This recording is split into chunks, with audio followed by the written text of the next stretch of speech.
విత్తువాని గూర్చిన ఉపమాన భావము వినుడి. ఎవడైనను రాజ్యమును గూర్చిన వాక్యము వినియు గ్రహింపకయుండగా దుష్టుడు వచ్చి వాని హృదయములో విత్తబడిన దానిని ఎత్తుకొని పోవును. త్రోవ ప్రక్కన విత్తబడినవాడు వీడే.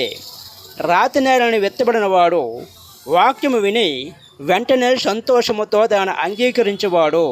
అయితే అతడు కొంతకాలం నిలుచును గాని వాక్యము నిమిత్తము శ్రమ అయినను హింస అయినను కలగగానే అభ్యంతరపడును. ముండ్ల పొదలలో విత్తబడిన వాడు వాక్యం వినివాడే గాని ఐహిక విచారమును ధనమోహమును ఆ వాక్యమును అణిసివేయును గనుక వాడు నిష్ఫలుడగును. మంచి నేలని విత్తబడిన వాడు వాక్యము విని గ్రహించేవాడు.